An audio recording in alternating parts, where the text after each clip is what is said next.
My friends, buckle up, because today's story, oh, this one slides right into your life like a notification you didn't ask for and absolutely weren't ready for. It starts off cute, playful, a little weird, and then it takes a nosedive straight into emotional WTF territory. We're talking about a guy who just wanted a normal day, a normal fridge, a normal soda. But he got a tiny plastic Coke and a slow, soul-crushing avalanche of secrets instead. The kind of secrets that shrink you from the inside out. My friends, stay with me. This gets deliciously chaotic. Before we dive in, you know the drill.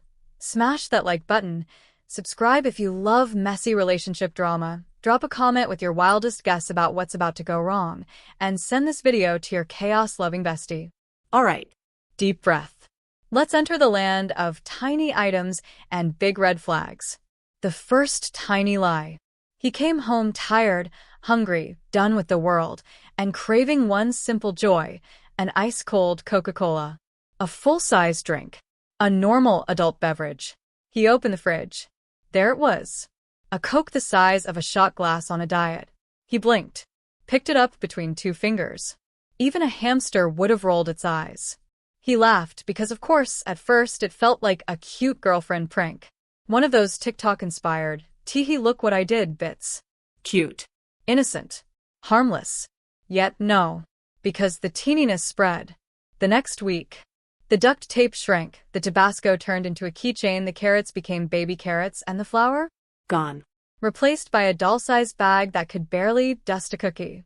Every time he asked about it, she gave him this wide-eyed, Disney princess caught in a lie expression.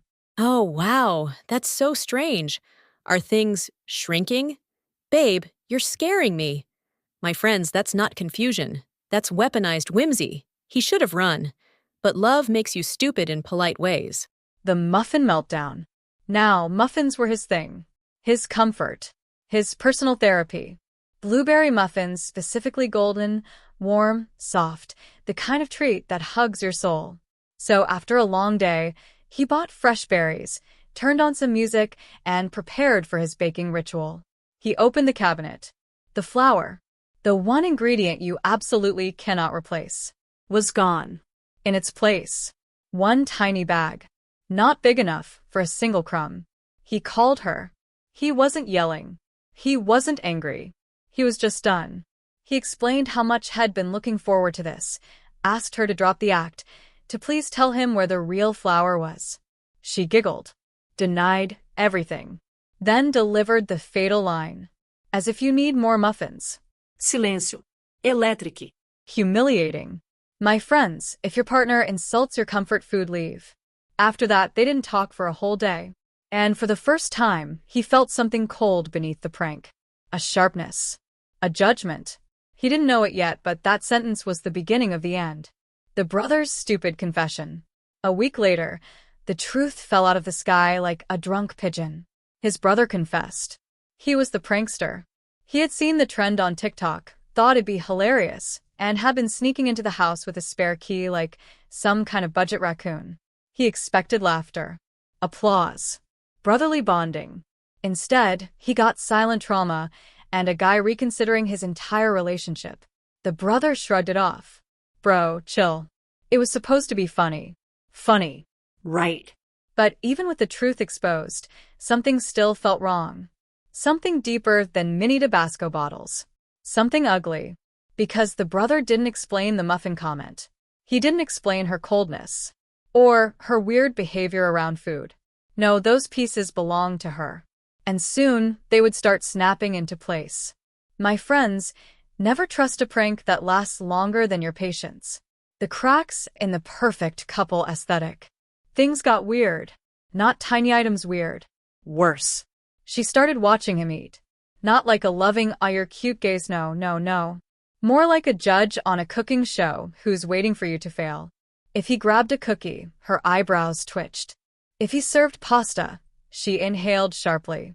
If he asked, "You want some?" she did that tight-lipped smile that screams, "I'm judging you," but quietly. At first, he ignored it. Everyone has moods, right? But the moods became patterns. Patterns became habits. And habits became something darker. One night, while slicing lasagna, a normal, comforting, completely legal amount, she struck again. You don't think that's a little much? The knife froze in midair. She gave him a tiny laugh, like she could pretend it was cute. It wasn't cute. It was humiliating. He swallowed hard. She kept going. Aren't you worried about health stuff? For us? For us. That phrase. Those two words. The unofficial anthem of controlling partners everywhere. He looked at her and realized. This wasn't about a prank. This wasn't about flour. This wasn't about muffins. It was about her discomfort with him, his body, his habits, his joy. And that does something to a person. Something deep. The silent breakup. Days passed in this weird, polite hostility. They lived in the same house, but the air between them felt like static. He tiptoed around her emotions. She tiptoed around his plates. Both exhausted. Both brittle. Both pretending. Then one night, at 2 a.m, he went to get water and found her pacing in the living room like someone waiting for a sentence. He asked gently, "Are you okay?" She looked at him with eyes already halfway broken. "I don't think we're okay." 5 words. 1 earthquake. He didn't yell. Didn't ask why. Didn't fight. He just knew. Because she hadn't looked at him with softness in weeks. Only calculation. Only assessment. Only fear of a version of him she didn't approve of. He breathed in. Out. Then said, "Then let's end it." No drama. No begging. No cinematic rain outside. Just 2 adults who had already lost each other long before the words were spoken. She nodded. No tears. No protests. The kind of breakup that hurts because of how easy it was. The first day alone. The next morning was quiet. Uncomfortably quiet. But also honest. He cleaned the kitchen. He threw out a tiny duct tape roll he found behind the microwave trauma souvenir. He played music again. The house didn't feel lighter yet, but it stopped feeling like a minefield. His brother tried cheering him up. "Bro, wanna do another tiny item prank? For nostalgia?" He stared at him. Hard. The brother slowly backed away. Yeah.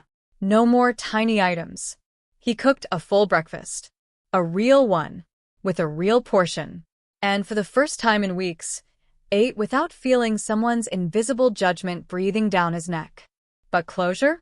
Closure was still far. Because there was still one box. One object. One unanswered question waiting to snap everything open again.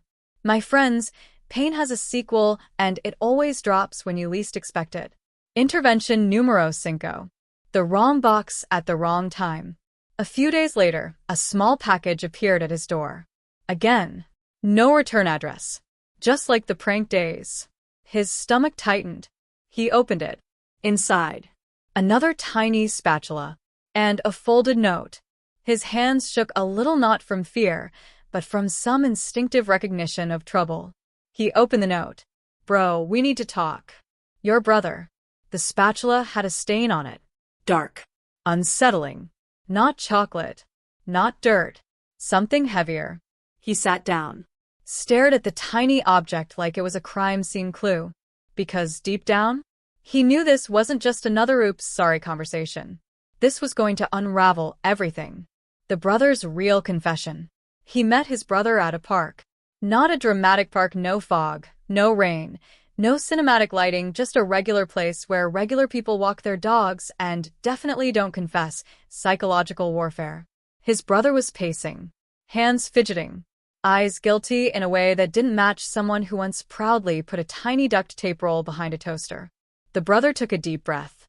"Okay, I didn't tell you everything." He didn't react.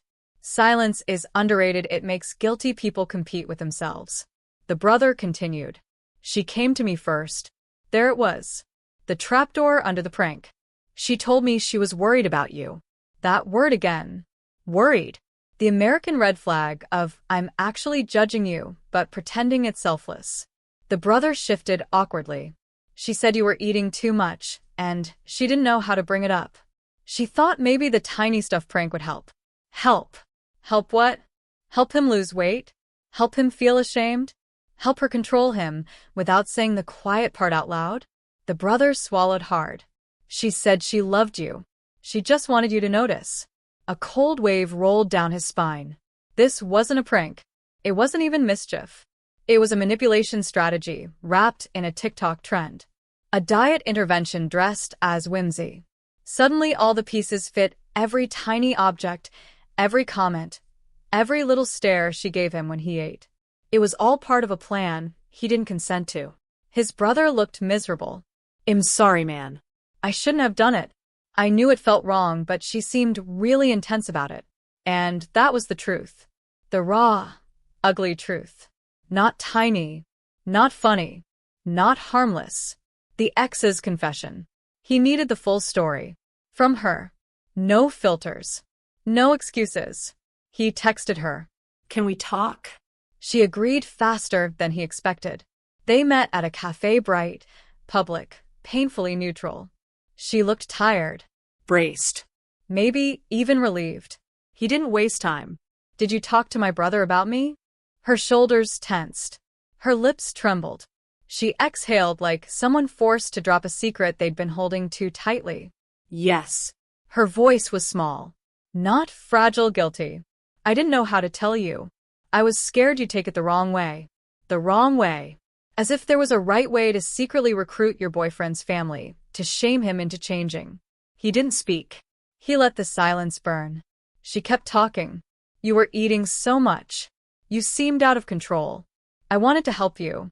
I thought maybe if things looked smaller, you'd think twice. Think twice. About food? About himself?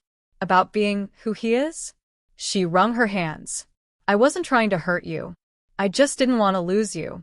I thought if you changed a little it would be easier to love you without worrying. And there it was. The root. The rot. The truth beneath all the tiny objects. She didn't want him to be healthier. She wanted him to fit her comfort zone. Her image. Her conditions. Love in her mind was a renovation project. Not a relationship. He looked at her, really looked, and realized she wasn't evil. She wasn't malicious. She was scared, insecure, and projecting everything onto him like a movie screen. He stood up. Not angry, not broken. Just done. He didn't need to say anything else. The conversation had already ended. She knew it. He knew it. And that was the end. Not the dramatic kind, the kind that lands softly because it should have ended long before. The emotional collapse. Walking home, everything hit him at once. Not as rage, not as heartbreak, but as this deep, sinking ache, like mourning someone who hadn't died, but definitely wasn't who he thought she was. He sat on a bench halfway home. Not crying, just empty. There's an exhaustion that comes from being misunderstood by someone who claims they love you. The kind that drains your ribs, your lungs, your sense of self. He let the feeling wash over him. Let himself grieve the version of her he thought existed. Let himself accept the version that actually did. It hurt. Deeply. But it was clean pain, the kind that clears space. And when he finally stood up, he felt lighter. Not fixed. Not suddenly healed. But free. The last tiny object. When he got home, he found one final tiny thing on his kitchen counter. A mini Tabasco bottle he hadn't seen before. He didn't know if it was old or if it fell out of some forgotten hiding spot. But this time he didn't tense up. He didn't panic. He didn't spiral. He picked it up, looked at it, and laughed. Not bitterly. Not sarcastically. Just laughed. Because it was over. All of it. Only one thing remained to be said. And that's where the narrator me steps into the scene for the last time. My friends, you can't shrink a person, but you can shrink the space they take in your life. And with that, the healing officially began. The return to himself. The next morning felt different. He woke up without that tightness in his chest. No mental checklist of who might judge him today. No silent negotiations with himself about what he should or shouldn't eat. Just breath. Simple, clean breath. He made breakfast. A real one. Fluffy eggs, crispy toast, blueberries tossed casually on top, not because he needed to perform health, but because he felt like it. He ate slowly, comfortably, in the sunlight of his own kitchen. No one staring. No one supervising. No one shrinking anything or anyone. It was quiet, but it wasn't lonely. It was peaceful. And peaceful hits different when you haven't felt it in months. Later, he opened a brand new, full-sized Coca-Cola. The hiss of the carbonation sounded like closure. A small, fizzy ceremony of freedom. He toasted the air to himself, to truth, to healing, and took a long sip. For the first time in a long time, the drink didn't taste guilty. It tasted like life, decluttering the ghosts. He spent the afternoon gathering every tiny object he could find. Not in anger, not in resentment, just sorting through the ruins. The mini duct tape, the keychain Tabasco, the micro carrots he found rolling underneath a drawer, the last forgotten mini bottle that somehow got stuck behind the blender. He placed them all in a box. Not a shoebox. A small recycling bin. He wasn't going to torch it or smash it or bury it dramatically. He just walked it outside, set it by the curb, and let the trash truck take it away. There was something deeply symbolic in watching it disappear into the compactor. Not violent. Not sad. Just done. The final conversation with himself. Healing rarely comes with fireworks. Sometimes it's just a quiet honesty settling in your ribs. He admitted to himself that had changed during that relationship, not physically, but emotionally. He had started editing himself, trimming pieces off to keep the peace, shrinking parts of his joy to fit someone else's comfort. But not anymore. He walked into his bathroom, looked in the mirror, really looked, and didn't see someone who needed fixing. Or someone who needed permission. Or someone who needed to earn love through obedience. He just saw himself. A whole person. A real person. A person worth taking up space.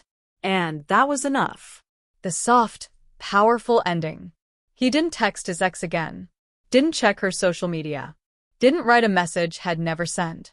Some stories don't need a post-credit scene. Some endings are clean, quiet, and sacred. He simply moved on. Gentle. Steady. Growing back into his skin. He returned to his hobbies.